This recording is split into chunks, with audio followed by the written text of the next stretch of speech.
Hi, my name's Alex, and I looked at how can we motivate ourselves to exercise. So first of all, we'll just do a bit of an introduction to why it's important to exercise. So many Australians are overweight, and up to 50% of us don't get enough physical activity according to the guidelines set out by the Department of Health. There are a lot of benefits that can come from participating in regular physical activity, such as the mental and physical well-being, as well as the prevention of chronic disease and the social benefits that come through exercising. There are many reasons why a person might not participate in regular physical activity, but motivation has been up there with a lack of motivation among the top 5 barriers to not participating in physical activity. So we'll talk a bit about self-determination theory here, because many of the interventions aimed at increasing someone's motivation to exercise are heavily based in self-determination theory.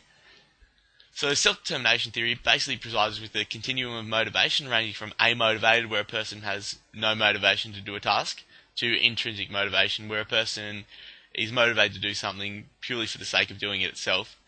In the middle there, we have extrinsic motivation, which is being motivated to do a task by some sort of external force. So within extrinsic motivation, there's 4 subcategories. So we have external, introjected, identified, and integrated regulations. So starting from the top to the bottom there, we've got from the least intrinsically motivated to the most intrinsically motivated of those extrinsic motivations. Intrinsic motivation is actually the most likely to lead to sustained exercise behaviour out of all those motivations, and many of the different methods to increase motivation aim to increase intrinsic motivation of a person.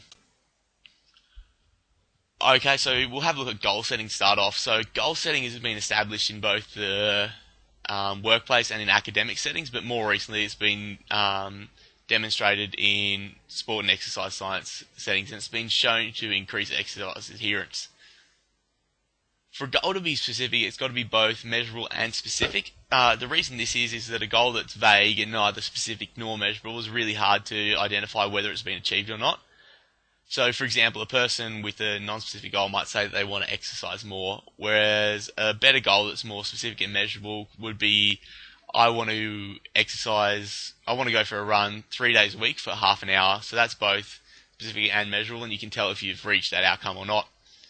A goal's also got to be challenging as well, so if it's not challenging, people are going to see it as too easy, unimportant, probably uninteresting. It's not likely to motivate someone to stick to that. It is a bit of a double-edged sword here, though, because if something is too challenging, it could be threatening to a person if they fail to meet these goals, and it can also lead to frustration. So a goal also does need to be realistic, so there's really that optimal challenge in there.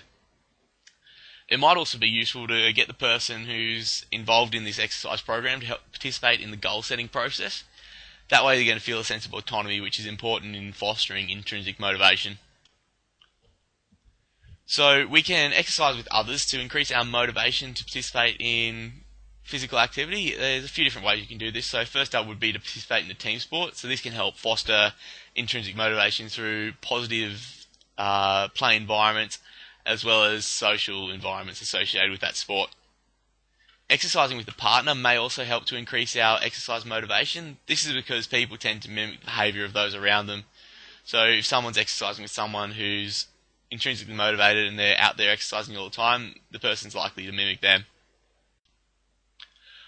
Okay, so we can also use imagery to increase our motivation. So we have technique imagery, which pretty much just imagining the correct technique for performing an exercise. So imagining the correct way to lift a weight, it would be one example.